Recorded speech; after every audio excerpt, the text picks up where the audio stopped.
Have you ever walked into a house and realized it didn't smell like anything? Not lemon, not pine, nothing. Just clean air and bare wood. Saturday morning, Holmes County, Ohio. A farmhouse kitchen. The floor is bare hardwood, scrubbed so many times the grain stands up under your feet. A woman in her 50s wrings a rag over a bucket that smells like vinegar. Nothing else. Under the sink, no cabinet full of bottles. There is vinegar, baking soda, a bar of lye soap on a dish. 3 items. Now think about what is under your sink. 14 bottles, maybe. And half of them warn you not to mix them with the other half. Most people assume the answer is harder work, more scrubbing, more discipline. That is not what you find. What you find is less. Fewer products, fewer surfaces, fewer decisions about when. Amish communities now live in more than 30 states. But household after household, the cleaning works not because someone tries harder, but because the house was set up so the simple thing is the only thing.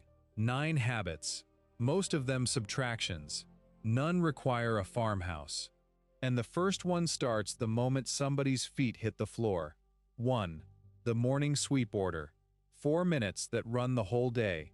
When was the last time you cleaned in the same order 2 days in a row? Most of us start wherever the mess catches our eye. The coffee spill, the crumbs. We clean what we notice and miss what we don't. In many plain households, the broom moves through the house in the same order every morning. Same rooms, same direction. A woman in Lancaster County starts at the upstairs landing, sweeps every bedroom, comes down the stairs, crosses the kitchen, passes through the mudroom, and pushes everything out the back door. She has done it so many times she could do it blind. Nothing in that house gets dirty enough to need a project. The mess never builds because the broom never skips and never changes course. You need a broom and a decision about which room comes first. Make that decision once and you never make it again. Number 2 is sitting on the stove right now in about 200,000 kitchens you have never seen inside. 2. The rag that gets boiled, not thrown away. July evening, a kitchen in Indiana. Supper is done, the table is wiped, and a woman drops 3 cotton rags into a pot of water on the stove. The water boils.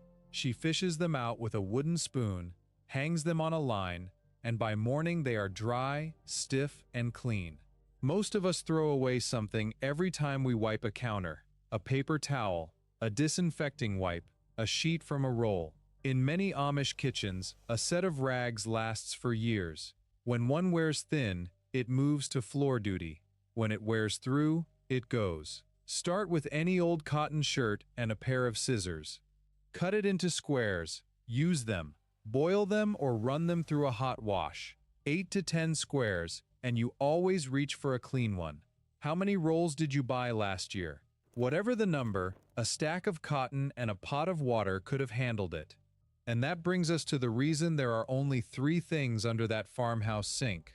3. The 3-item shelf. Vinegar, baking soda, and a bar of soap. Open the cabinet under your kitchen sink. Count what is in there. A bottle for glass. A bottle for counters. A spray for stainless steel. A jug for floors. Somewhere in the back, something you bought for a stain that never came back. Now picture a farmhouse sink in a settlement outside Elkhart, Indiana. A gallon jug of white vinegar, a box of baking soda, a bar of lye soap on a dish. 3 items. No warning labels. The lye soap is a finished product, never made at home without proper safety gear. Vinegar and water handle glass, counters, and floors. Baking soda scrubs anything that needs grit. The soap covers grease and laundry. One thing matters. Never mix cleaning agents.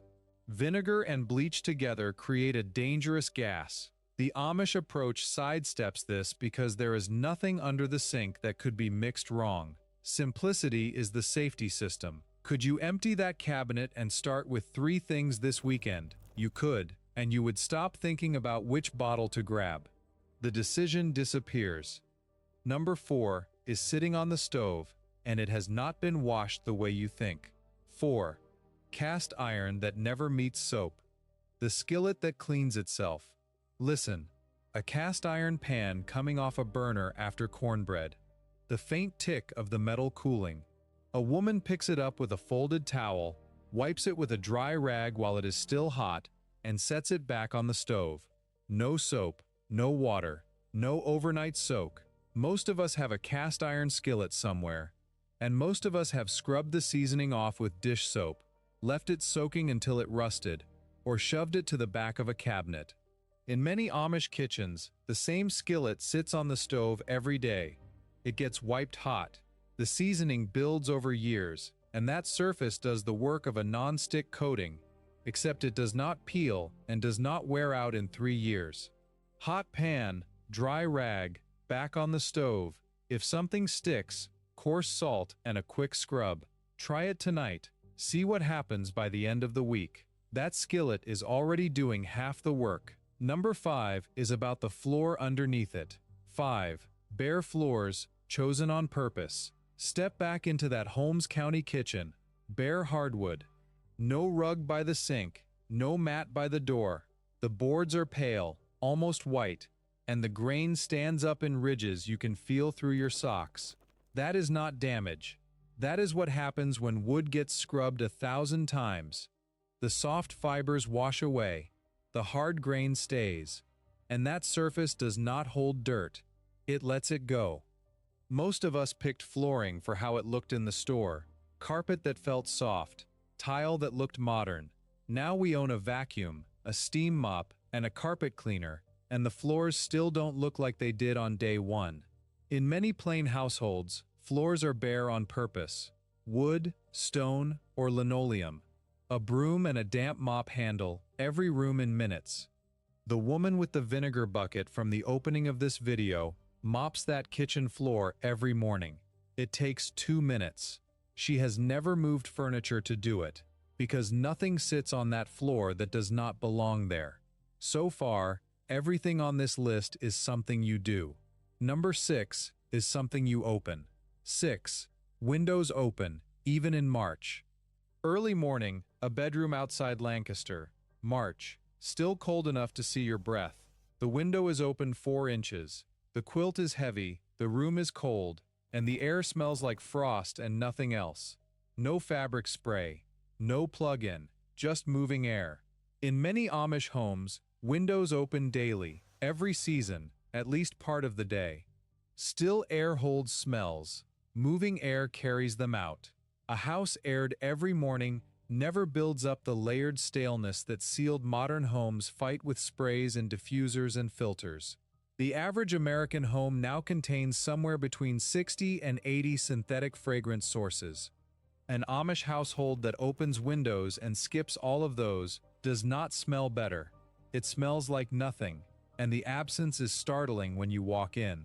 Tomorrow morning, open 2 windows for 15 minutes. You are replacing the air, not covering it. Number 7, walks to the front door. 7. The no clutter rule. Every object has a place, or it leaves. Front porch of a farmhouse in January. Boots by the door, lined up by size. 1 coat per hook. Nothing on the floor that is not footwear. Step inside. The kitchen counter holds a bowl, a cutting board, and a lamp. No mail. No phone charger. No pile of things that arrived last week and never found a home. How many objects are on your counter right now that do not help you cook? In many Amish households, the rule is plain. Every object has a place. If it does not have a place, it does not stay. Not because these families own nothing, but because the house runs on a fixed number of things, and adding 1 means 1 leaves. Here is the part worth sitting with. Every object without a home becomes a surface you clean around for years. 1 Saturday with a box and an honest eye saves 5 minutes every morning after that. 5 minutes a day across a year adds up to more than a full day of your life. That was 7. Everything so far fits inside any apartment. The last 2 are different. Number 8 takes us outside the house, and it is the one I kept coming back to. 8. The summer kitchen. A second room that keeps the main house clean. Picture this. July, Holmes County. Above 90 outside. But inside the main farmhouse, the kitchen is cool. No oven running, no steam, no grease in the air. The floor is dry and the windows are open. Walk around back. A smaller, sometimes attached, sometimes 20 steps away.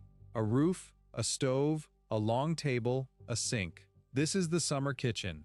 From May through September, in many plain communities, heavy cooking moves out here. Canning, large batch baking, anything that throws heat or grease.